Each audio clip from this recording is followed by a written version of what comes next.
The numbers told the story. They always do. It's one of those idiots who believe in analytics. This is a numbers game with Gil Alexander on VSiN.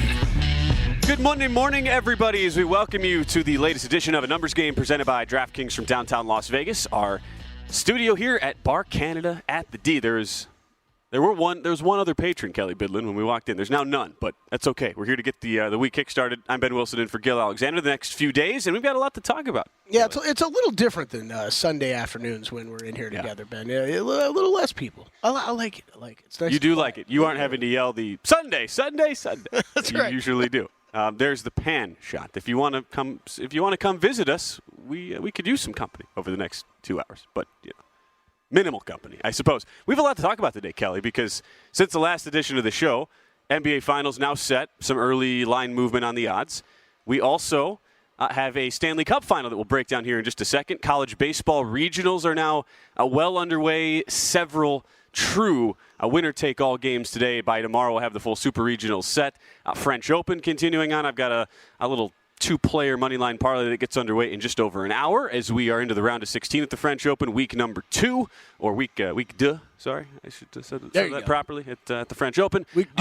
And some NFL headlines here right off the top because Justin Jefferson has gotten that bag. And it's funny how we talk over the weekend. There were a couple of wide receivers who got extensions going into the weekend, including Jalen Waddle in Miami, who at the time, fourth highest paid wide receiver by average annual value. Well, you can now make that fifth because Justin Jefferson, 4 years, $140 million, over 100 of that is guaranteed. And so after last year, he turns down a contract that would have paid him less than $30 million a year.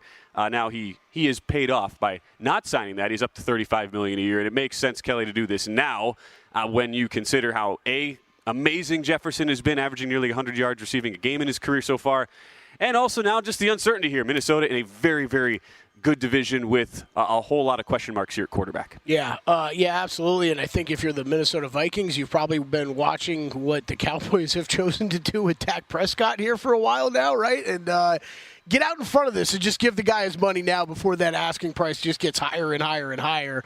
I think this was timely for a couple reasons. I think that reason. Also, the reports that started to circulate end of last week, right, that the Vikings were considering trading up in the draft, and that possibly meant sending Justin Jefferson out of town. I don't really know how there I am on those reports, Ben.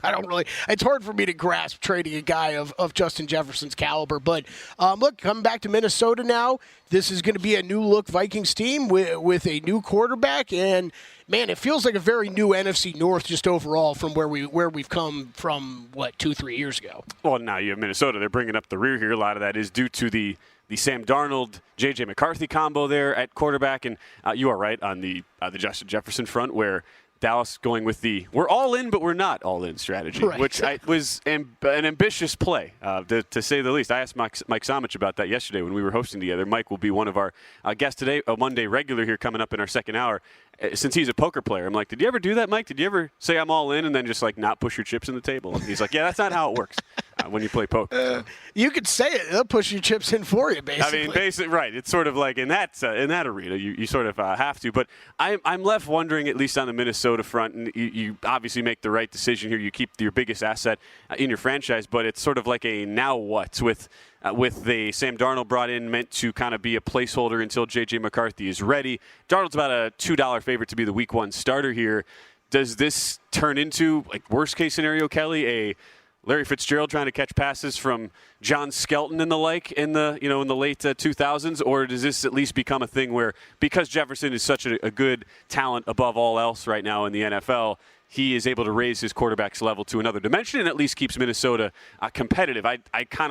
I'd naturally lean toward the latter, but I'd be lying if I said there's a whole lot of holes here that the Vikings still have work to fix. Yeah, no, I actually think look, the Larry Fitzgerald example is probably the closer to a doomsday example, right, yes, for this Minnesota team. But Of course, that's within the realm of possibility, right? You have to. How often do we say if you don't have a quarterback in this league, you don't have anything? And right now, Minnesota doesn't really know what they have, right? You think that they've got a rookie quarterback who's going to come in here and do great things. How long is that going to take, though? I don't think he's going to start the season. So I think it's Sam Darnold to start, and then we go from there. But yeah, it's Justin Jefferson. I mean, he might have to battle through a season or two before this offense really starts to click. And again, not an easy division. We see where the Lions are at now, one of the better teams in the NFC. A lot of love for the Packers for what they did last year and what they should be returning with this season. And then you've got, the Bears right now have even got odds that are way shorter than this Vikings team, which is probably fair from a roster. I think it's a little closer than the odds dictate with the Bears and Vikings. I don't think the Vikings should be that much longer than where the Bears at. Yeah, 10-1 in the division odds. Bears plus 265 right now over at DraftKings. I don't think there should be that big a separation between those two. But, I think rightfully so. You could say the Vikings have the fourth best roster in this division. But I do think this is going to be one of the more wild divisions in the NFL this year. I don't know that there are – I don't know – neither of those top teams, Ben, do I truly – I'm not as high on. I'm still not as high on the Lions as everybody was a year ago, right? And I think I was wrong about that. But I still don't know if I'm 100% sold on that team, and I'm not 100% that the Packers are going to be able to completely replicate what they did a year ago, or let me at least not take another step forward. I think maybe what we saw last year is very much what they'll be again this season. So I think it could be an interesting division with some tightly bunched teams in the standings. Let's not forget Chicago, the hype that's around them and quarterback Caleb Williams. They'll be on Hard Knocks.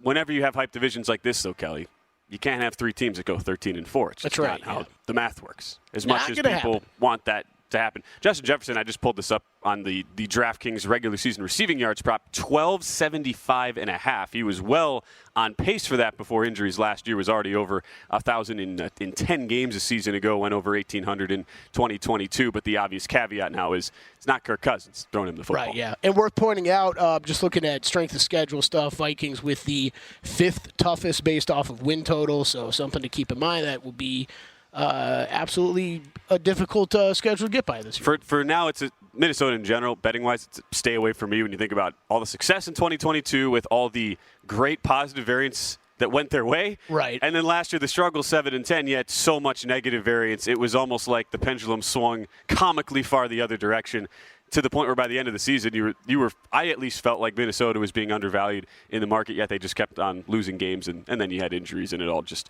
kind of went to hell. But that's at least the case for Justin Jefferson. 4 years, $140 million. That's the latest news here around the NFL. As far as what we're now talking about today here, Kelly, with the game last night that closed out the Sunday card, it was a very fun game. Stuart Skinner and the Edmonton Oilers, they get the job done. And I lead with Stuart Skinner. I don't say Connor McDavid first, Kelly, because the Oilers had a whopping 10 shots in that game against the Dallas Stars. Yeah. And Skinner, who was much maligned, one of the worst, a bottom 5 individual postseason goaltending run last year as far as goals saved above expectation. He was way in the negatives as the Oilers struggled with goaltending and general defense. Well, that is totally flipped now. Skinner over 7 goals saved above expectation this playoff run, and it continued last night, facing a barrage from Dallas. Edmonton wins it 2-1, under cashes, and now it's the Oilers who square off with the Florida Panthers, your opening line here. Florida minus 130, and the Oilers plus 110. Yeah, I was watching that game last night. You can't help but notice the shot discrepancy, and it did finish. It finished 35-10 is what it was. Yeah, not a typo. 35-10. So yeah, pretty incredible. That happened. The one thing I can't help but think about with Edmonton, where they are this team, basically the Edmonton-Dallas was a battle of who was trying to get over the hump to the promised land. Dallas had come up short so many times in the postseason. Did have one Cup final appearance, but lost to the Tampa Bay Lightning a few years ago. Edmonton always plagued by lack of goaltending and defense. And now that they've found that, Kelly, you have to consider them live with the changes here in Skinner and how much better and more effective he has been as a goaltender. But I also can't help but think about another team who had a hot goaltender who was playing with a ton of confidence in the New York Rangers, and what the Florida Panthers made them look like in a 6-game series win, where honestly the Rangers, if you look at all the advanced numbers and metrics, were awfully fortunate that series even went 6 games. Now you're also dealing with a super veteran Florida group that went to a Cup final last year, and ended up losing in 5 to the Vegas Golden Knights, but who has a goalie in Sergei Bobrovsky. You think about it, advanced stats, Kelly, and some of these goaltenders. You think about some of the great 2-year runs. You go back to Andrei Vasilevsky with the Tampa Bay Lightning when they won their back-to-back Cup titles. I was just pulling this up earlier. Vasilevsky was at plus 31 goals saved above expectation in those 2 years, which is a lot. You look at Igor Shesterkin for the Rangers, who was on a heater all this postseason and was very good last postseason. He was plus 25.5 over the last 2 postseason runs. Sergei Bobrovsky for Florida, last year, the Cup Final, and now this year, plus 27 goals saved above expectation. Yeah, that's incredible. So he is right up there with the elite of the elite goaltenders, and that's why Florida is supremely built, A, with the goaltending, and B, with their team defense to counteract the Edmonton speed, which has given so many teams problems in this postseason. And it is why I would not bet Florida because I'm just staunchly a keep the cup out of Canada guy, but because this Florida team continues to be somewhat disrespected. All the bettors that went against them in the last round against the Rangers, buying into the feel-good story. I'm sure you'll see a lot of that with the whole Canada, Connor McDavid angle. First time the Oilers have been in the Cup in decades. But it is justified to me that the Panthers are $1.30 favorites, and we'll have Jake Hahn, SiriusXM NHL analyst, on with us later, see if he agrees with me. But I do feel like Florida is the play here for the Cup Final. Yeah, I'm interested to see what Jake's got to say because he's been high on Edmonton kind of throughout this entire run. So I know he's been backing him along the way here. So it is interesting to hear what he has to say on this matchup. What did you say? You're in the camp of keep the cup out of Canada? Yeah, haven't you heard that? That's the thing that's been going back decades. So like what? We're supposed to take American pride in stealing their it was trophy? really a joke, but it was. Yeah. I feel so bad for the Canadians. I wanted. It was a hashtag back in the early 2010s. It was literally hashtag keep the cup out of Canada. I'm a subscriber to that. If either of these teams, I feel like I kind of have to root for the Panthers, but no. You do. I want to see Edmonton win. Man. I want to see the cup go back to Canada. Those poor guys. We'll have Jake Hahn coming up in about half an hour. Up next, though, Mark Borchard kicks off our guest list to talk some Major League Baseball on the other side.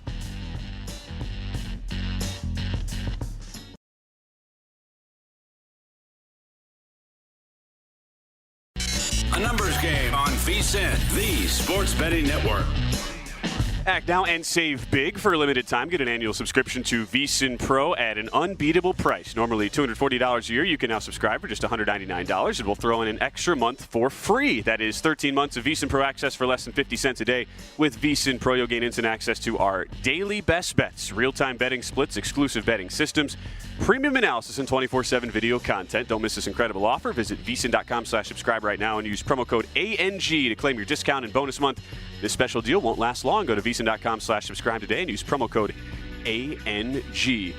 Coming up this hour, Jake Hahn, SiriusXM NHL in 30 minutes to break down the Stanley Cup Final. We'll dive into the French Open, Kelly, in 15 minutes. Alex de Minaur, a game away from pulling the quote-unquote seeding upset over Daniil Medvedev and booking himself a place in the quarterfinals. We'll get a little 2-team moneyline parlay in there as well in 15 minutes that is yet to go off, so we'll discuss that next.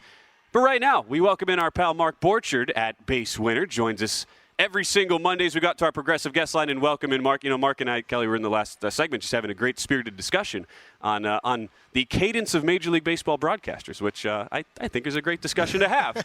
I know Mark has thoughts as we welcome him in, Mark, because you watch a lot of baseball, probably more than most, I think is fair to say. I do. I listen to a lot on the radio. I actually like listening to it better on the radio. In fact, I think that you could have a segment one of these days because there's a lot of free time here between now and when the football season starts. Maybe you guys could actually rate, and you would be good because you're an actual broadcaster, good broadcaster, and you would actually be a good. I would listen to a whole hour show on rating baseball broadcasters personally. Now that would be a great show. I'm glad that Mark would be a viewer of that, maybe the only one, because I don't know how that would work, Kelly. But I'm all in that camp, Kelly. You got to make some. Kelly's very important here at the network. You can maybe make some calls. Ben, you're my favorite. You're my favorite play-by-play guy. Okay, come on. Any list starts and ends with you. Okay? That's like Joe Buck and then really good. You know what? I hate to be an ass kisser, but he is really good. I've heard him do play-by-play, and he's excellent. Thanks, Mark. Yeah, we don't like ass kissers, but you would be in the top. You would be in the top 10 if I had a baseball rating. So you know who I'd like was listening to, and I don't know what you think, but John Miller. I think he's just classic, and he was calling the Doval break meltdown yesterday, and I thought he did a really good job on calling the Camilo Doval meltdown yesterday. I would say Sunday Night Baseball has not been the same since the John Miller, Joe Morgan team was broken up and no longer exists. John Miller's still on the San Francisco Giants broadcast team, but yeah, I think Sunday Night Baseball. I think John Miller. And that is the first of our many broadcasting discussions we'll have with Mark Borchard, Kelly. I can't wait for this whenever I'm on here on Mondays. I wanted to, you talk about San Francisco Giants who are struggling right now. You talk about the bullpen, but I want to go to teams that are playing really well right now because we have a number of streaking teams here for a variety of reasons. And one series, I want to ask you specifically about the game tonight, Mark, because Milwaukee hasn't named a starting pitcher yet, but what do you make of this Brewers-Phillies series where the Crew just sweep the awful White Sox who found new ways to lose multiple games over the weekend, and then Philadelphia, who is riding this incredible streak, 40-18 here coming in. What do you make of the matchup here? Your two teams who were both unexpected to be division leaders at this stage, but both now with healthy 7+ game leads in their divisions.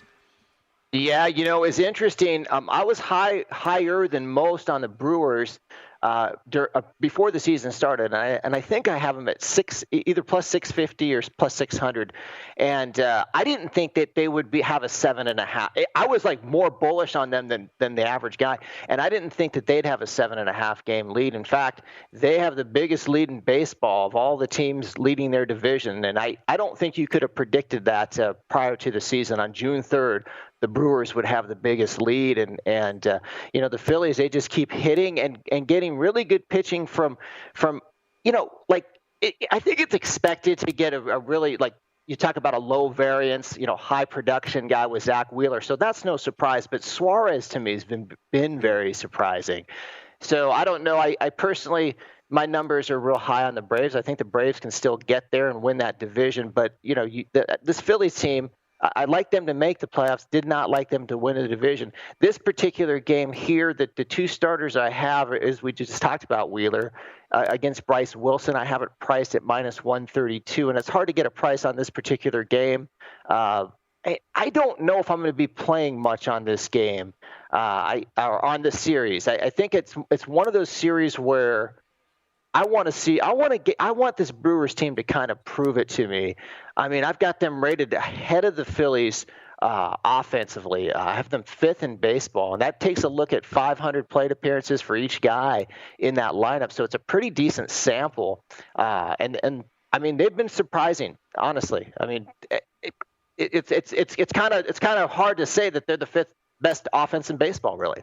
Yet the numbers don't lie so far, at least on the Milwaukee Brewers' 7-game lead over the Cardinals. Phillies 41-19. I correct myself on that on the record now. 6.5 game lead over Atlanta. And we get into this every year, Mark, especially now. You're into the month of June, right? We've had a good amount of sample size. And for the preseason favorites in respective divisions, like in Atlanta, who are off to slow starts by their lofty standards, this is always, it seems like, the natural time to go, all right, There are times you pick out maybe a buy low opportunity, and Atlanta's now nearly 2-1 to win their division here, Mark. If you had not had a preseason bet on the Braves, which many did, and you were sitting in here just clean slate as far as a betting portfolio, is that a team you would advocate for, or is there a different team here who has gotten off to a slow start that you would say is a better bet value-wise to make a comeback and earn their way back a spot in the division crown? No, I think that if you don't have any money in that NL East, I think that the Braves would be a good bet. In fact, I have them winning this division. And what I do is I do a Monte Carlo simulation with the remainder of the schedule, whatever they've done to date, and it takes a look at the relief ratings, the starter ratings, and the ratings offensively and from fielding defensively, and it just simulates the season. And I've got the Braves winning more than 50% of the time. So if you can get that kind of price with them, I would advocate that. I think that, offensively, even with Acuna out, there's still, and he really, you subtracted a lot. It was almost a third of a run from production when you took out Acuna from the lineup. But even with that, they're still higher than the Phillies. The Phillies are 7th. The Braves are 3rd-ish, depending on the split that you're looking at. And then I think that, one of the things that we don't look at is the quality of the bullpen when we're trying to simulate these seasons. And that's one of the things I think that when you simulate the season in a Monte Carlo simulation, it picks up that bullpen quite a bit, because you got to think, these bullpens are getting at least half the game, and so I'm high still on the Braves bullpen, and I'm high on the Twins bullpen. I think the Twins bullpen's one of the better ones in baseball. So those are the two teams that I still think are a little bit undervalued in the future market. Meanwhile, I remember listening to your quarterly pod with Gil on his show here a few weeks ago, talking about Houston still being relatively undervalued. They come in today 7.5 back now. The streaking Mariners 26-34 send Justin Verlander to the bump tonight against the St. Louis Cardinals, who have been now a 500 team after a recent surge in form here. What do you make just of not of the Astros necessarily in general, but Justin Verlander's a guy now who 5 of the last 6 years since he moved to Houston, he has outperformed his ERA, has outperformed his expected fielding independent pitching, such a savvy veteran presence on the mound. What do you make of some of his numbers this year, which once again suggest some negative regression, but we're so used to seeing Verlander pitch above that it wouldn't surprise us for him to see another near 3 ERA. Yeah, that's a really good observation. In fact, he's kind of baffled me because as somebody who likes to bet on expected regression, he doesn't do that, at least all the time.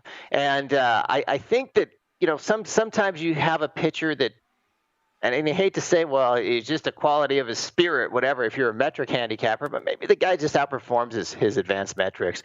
But you're talking about this Astros team, and I don't necessarily know if it's time to dismantle or time to get real sour on this team. You're still looking at a 7th in baseball bullpen, the 3rd best offense in baseball by my numbers. But I think what was interesting, I think this is the first time that Seattle has shown that they're the favorite to win this division, and it's really kind of a 3-way race. I think everybody has about a 30 to 35% chance by my simulations: Houston, Seattle, and Texas. So it depends on what you want to get from a value standpoint, but I think Houston's in there like a plus 300 right now. I think that's still a pretty decent play. Mark Borchard joining us here on A Numbers Game. Follow him at BaseWinner, Pro Baseball Better. Mark, for the lighter Monday card today, anything you already have here in pocket? I'm going to play on the Padres today, and I normally don't bet run line plays, but I'm going to bet the Padres minus 1.5. I think you can get them at plus 120. And I think with these knuckleballers, and I've seen it over the years, I've been watching baseball probably 40 years, man. Gosh, wow. And sometimes when these knuckleballers have it, they're really hard to hit. And when they don't have it, they're really easy to hit. So I think if you play the Padres here, my model has it at minus 192. The money line is minus 136 in the market. I think if you play the Padres, though, you play it on the run line. Waldron's strikeout numbers have been pretty good his last 2 games. And I think we get a huge edge offensively. This Angels team 22nd in baseball offensively versus the Padres 8th in baseball. DraftKings best number in the market there, plus 124 on the Padres. Pro Baseball Better and MLB broadcast aficionado, Mark Borchard. That's what I would like to tee you up on, Mark. Follow him at BaseWinner. Good to see you as always, pal. Best of luck on the bets today. Thanks, man. Have a good day. Absolutely, we will, because we're about to dive into some French Open tennis. Alex de Minaur has just punched his ticket into the quarterfinal. We'll talk about 2 players I like to get to the quarters when we come back.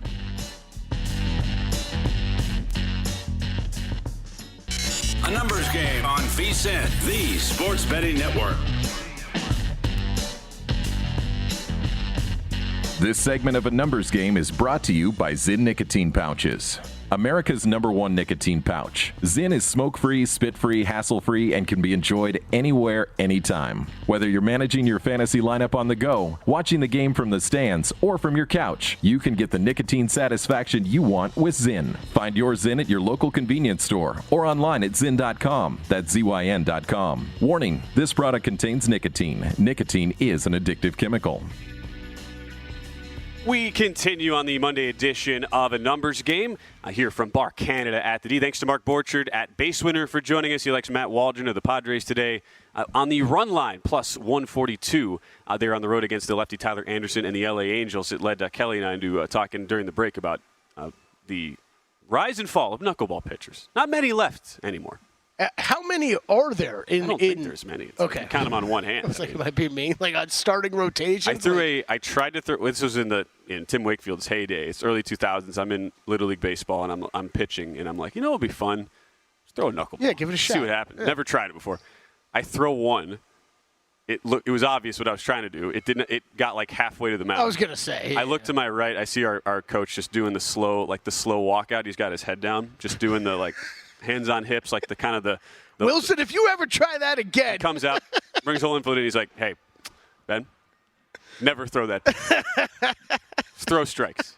Turns around, walks. Did you pitch in high school? I didn't know. Yeah, I was a high school. I was a situational lefty in high school. Which, if you're a situational lefty in high school, you're probably not very good. But what would happen was they would bring me in after the guy who threw really hard because I was topping out at like 72, and so a lot of weak contact. And my dad was like, "Look, Jamie Moyer made it to the big leagues, and he couldn't throw very fast." I'm like, "Well, I feel like he could at least throw like 87." Yeah. Like I'm going to need a little more beef on the fastball. Where was Matt Brown at? Mid-80s? Is that where we think he was topping out I at? think Matt Brown topped out. I think Matt Brown could top out like low 90s, but No way. Are you serious? I think he could get to 90. Yeah. Wow. Do you not remember we did a VSiN party at Dave & Buster's where there was that that radar gun thing?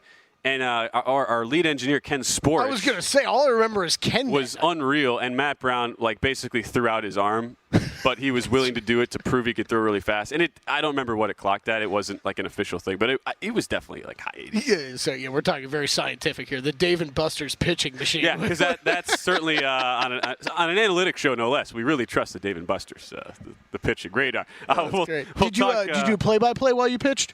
That was honestly Wilson winds up. Well, that was my issue because in my head I always had that broadcaster's mentality, which is not good when you're actually playing.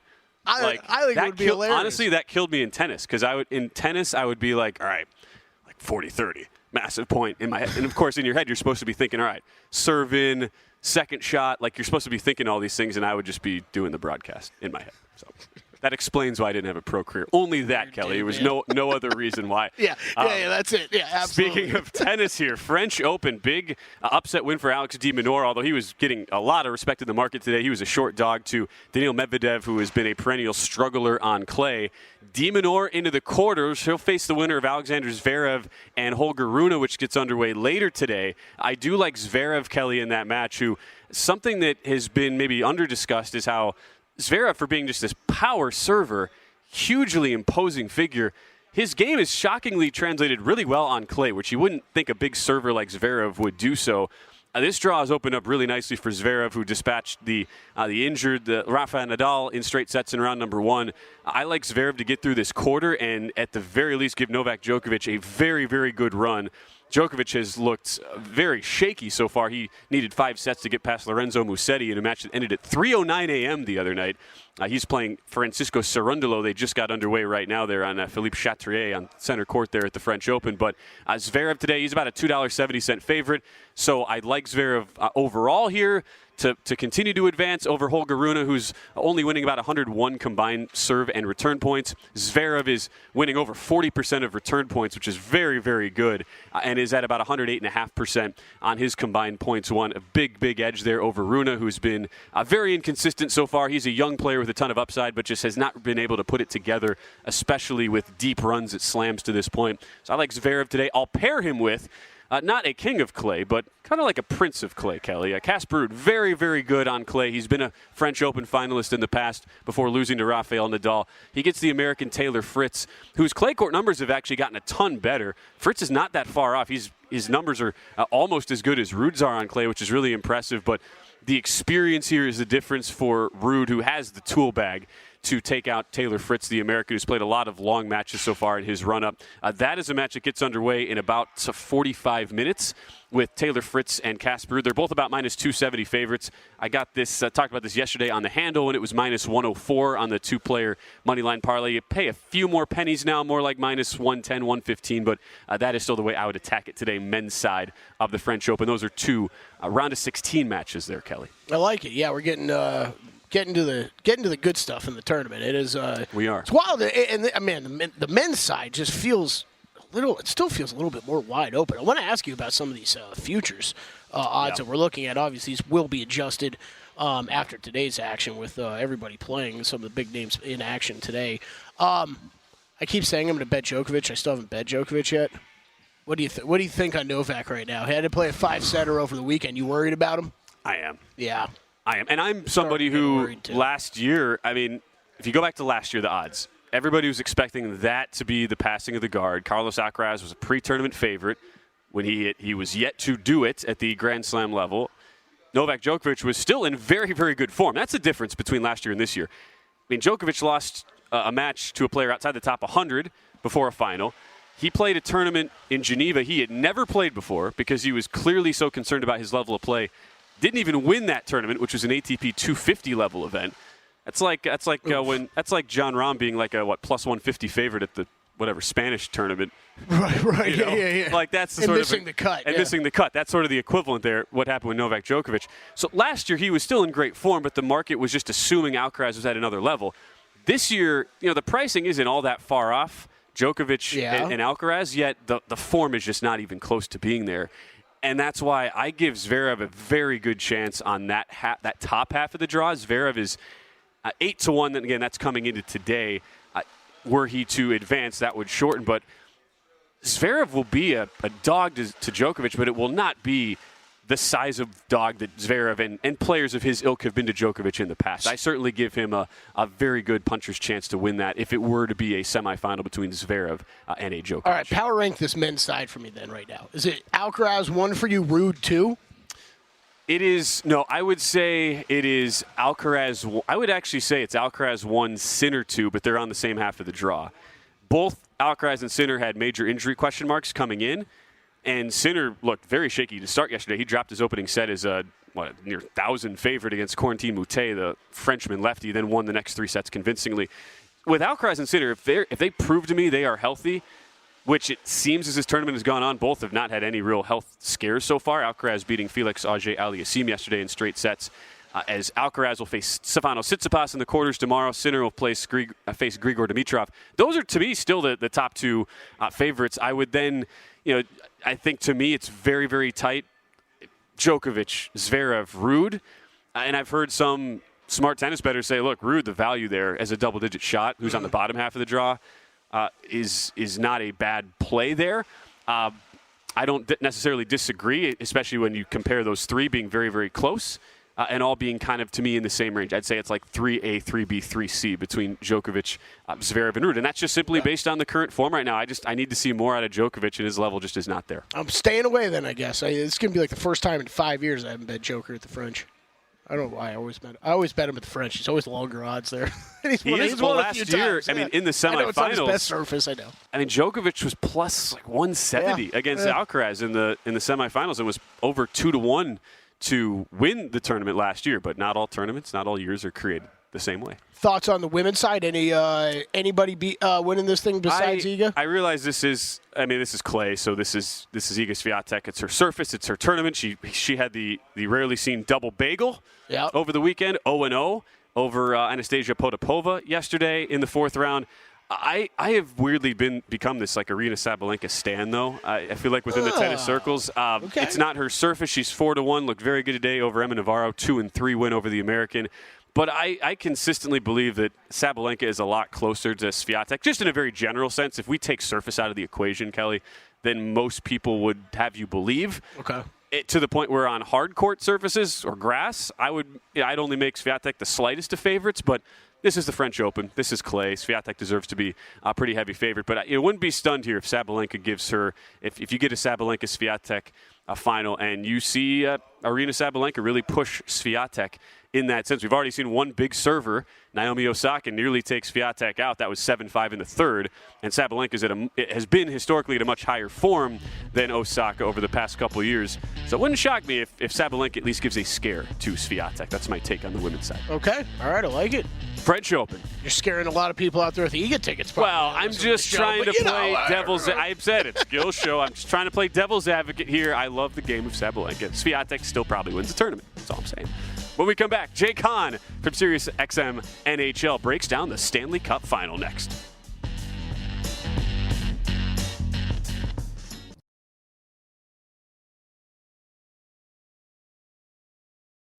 A numbers game on VSiN, the sports betting network. Sound the trumpets. It's horse racing time, so saddle up for action with DK Horse, an official DraftKings affiliate. Right now, new customers who download the DK Horse app can get a 100% deposit bonus up to $250 when you use promo code VSINHORSE, all one word. Just deposit $25 or more and complete the playthrough requirement. Wager on your favorite horses, then watch the races live right in the app. Download the DK Horse app now. Just a quick correction from what we were talking about French Open here last segment. Casper Ruud on the top half of the draw, Kelly. So if Ruud beats Fritz today, he will take on, most likely, Novak Djokovic in the quarters. And that's where I give Ruud a good chance in the quarters and then would give Zverev a good chance against Djokovic if they were to meet in the semis. Just wanted to clarify that real quick. We also, apparently we got a tweet. We get tweets. I don't expect to get tweets. I mean, Gil does, but I don't expect to ever get any. Yeah, you can. We got a tweet? That's pretty awesome. You could try Ben Wilson. Ben_Wilson_1 because his name is Ben Wilson, so he's got to work. He's got to work for a creative name on Twitter. I do, yes. All right, Chris Jason wants me to ask you, will Tsitsipas be affected by playing doubles prior to the Alcaraz match? I would say no. Wimbledon, they play best of 5 doubles, which is nuts. French Open, most other major Grand Slam tournaments, it's just best of 3. Playing with his brother, Petros Tsitsipas, right now. He played mixed doubles with his girlfriend, Paula Badosa. I don't know if you knew that, Kelly, earlier. No. So these guys, for these top singles guys, sometimes you will see them, if they are like deep, like quarterfinals or beyond, they will sometimes pull out of the doubles. But for the most part, this is just they obviously take it seriously, but it does not require. Like, I was someone who played doubles because I wasn't any good at singles. I can tell you could play a 3.5-hour doubles match and you're still like, it's short points, it's limited movement. He will be.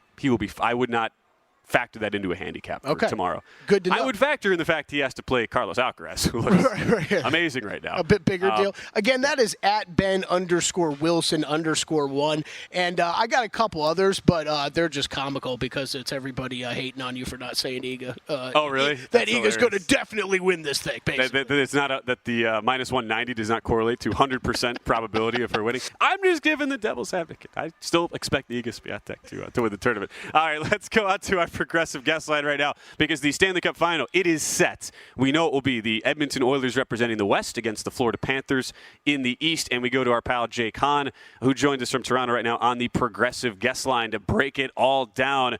All right, Jake, thanks so much for joining us. Big week there north of the border. Bobby Mack wins the Canadian Open. Robert McIntyre yesterday. Great moment there. And Edmonton is able to come out of the West here. What was just your kind of gut reaction, first instinct here to that series price with the Panthers minus 130, Oilers plus 110? Yeah, thanks for having me, boys. Love the tennis chat off the top here as well. I'm going to need the French Open desperately this week with no hockey until Saturday as well. So I'm very happy that that's going on. We'll get into some golf later in the week as well. A couple big tournaments coming up there as well. But in terms of the series price, guys, I think it's relatively fair, but at the same time, I really do like the Florida Panthers in this series. Full credit to Edmonton for getting to this position. And look, they stepped up, and I was curious last night how they were going to handle the pressure, right? It's a Canadian market. There's always a lot of extra pressure. You've got the best player in the world in Connor McDavid, 1 win away from making his first ever Stanley Cup Final. And I think there's added pressure when you're on home ice to close it out, right? You lose that game, you got to go back to Dallas for a Game 7, and all of a sudden the narrative flips very quickly. So full credit to the Oilers for stepping up, scoring a couple early goals, and just kind of hanging on to that lead last night. And I will say, Connor McDavid, we've been speculating in the media all playoffs long about how healthy he is, because in the Vancouver series, he did not look 100%. And a lot of people speculating that, maybe he's got something abdominal, some sort of core injury that may need surgery in the offseason, and that he's grinding through it. But I thought he looked way healthier in the Dallas series, especially in the last couple of games. And he obviously scored a great goal last night as well. Now he gets a full week off to get ready for this series against the Florida Panthers. So that should help his health level as well. So I certainly not ruling out Edmonton with their firepower winning this series, guys. But Florida around minus 130, I think would be the play, at least before this series starts for me. And how we kind of opened the show today, Jake, talking about just the resurgence of Stuart Skinner as a netminder here, where some of the advanced stats, his goals saved above expectation. Last year was a bottom 5 single season postseason run for Skinner as far as the expected saves above expectation. He's been at about a +7. This postseason has been so much better, and the question becomes for an Edmonton team that has always needed goaltending and defense, but just hasn't gotten in previous postseasons. Like, how much of that do you expect to continue against the Florida Panther team that is so well oiled? And when we saw what they did, even against a super hot goaltender and a very hot team in the New York Rangers here in the last round, winning in 6. No, that's a good point about Skinner and the defense, Ben. I think it's a huge difference. And the reason why we're talking about the Oilers in a cup final right now, they've always had the firepower. They've always had the high-end talent. We've maybe questioned their depth up front a little bit. We know they've had a fantastic power play for years now as well. So special teams has always been in their favor. But really, it comes down to defense and goaltending this time of the year. If you can't do that well, then, yeah, you might be able to win a round, maybe 2 rounds, but you're not going to be able to win 3 or 4 rounds. And I think that's something that's really improved in Edmonton. So I still question Stuart Skinner. He's not a goaltender that I fully trust game to game, but I have to give him a lot of credit for what he's done so far in some big moments. And it's not been a straight line for him in these playoff guys. He's had moments where he's really struggled and we've questioned, should he be the starter? Heck, he even lost his gig there for a couple games in the Vancouver series where they had to go to Calvin Pickard. They go back to Stuart Skinner, and he stepped up in some big moments, including last night. And I just think Edmonton is a much better defensive team than they've been in the entire Connor McDavid administration, right? If you look at their defensive numbers, actually both of these teams, 2 of the best defensive teams in the league the second half of the season and into the playoffs. So just based off of that, we should expect some lower scoring hockey games throughout this series. And unless we get a power play heavy game, obviously that might skew things a little bit. But with how both of these teams defend, I would expect some lower scoring games in this one. I mean, we finally saw last night a game in Edmonton, Kelly. It's 5.5 total juiced under. Like, when's the last time you saw an Edmonton playoff game at home juiced 5.5 under? But the under cashed. Edmonton only gets 10 shots on goal, yet they still win 2-1 here. Now they face the Florida Panthers. Talking Stanley Cup Final with Jake Hahn. You can follow at JHahn4 right now on a numbers game on our progressive guest line. It makes it really interesting to me, Jake, from the Conn Smythe Trophy perspective, which is always one of those we're sort of contractually obligated to mention. But, I mean, at least for me as a bettor, I have no idea what to do here. When you can make the case, right?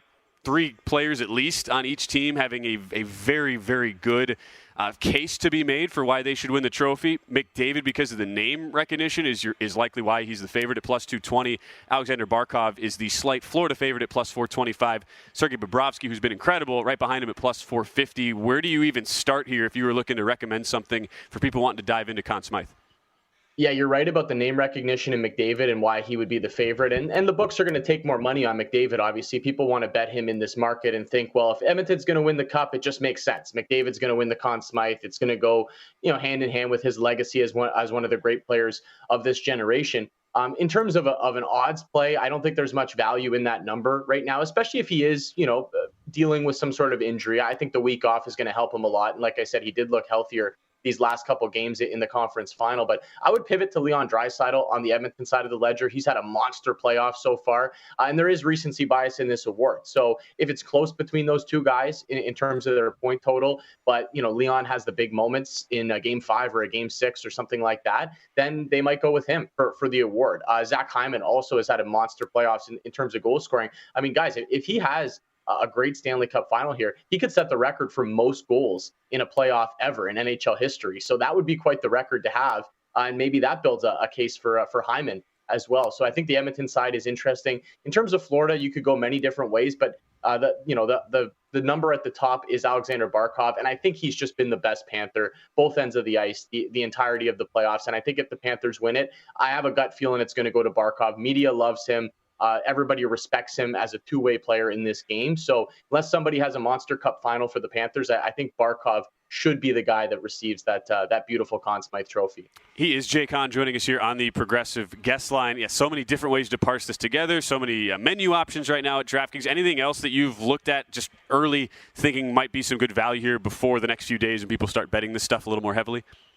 Yeah, well, I think we talked about Florida and the price, -130 before. Obviously, that could change. If Edmonton wins one of the games in Florida, after 2 games, you're going to get a better number on the Panthers. So I think you could maybe do like a half unit play on the Panthers at -130 and then maybe wait and see how the series goes the first couple of games. And if you still feel comfortable with Florida, you can put a little bit more on a better price. I also like the Panthers -1.5 games at +160. Guys, we've only seen a couple game 7s in the Stanley Cup final over the last 15 years. Really, actually, Boston's been involved in both of them, the Boston-Vancouver Game 7 and the Boston-St. Louis Game 7. So oftentimes these Cup finals, they go 5-6 games. A team sometimes gasses out, maybe gets a little banged up.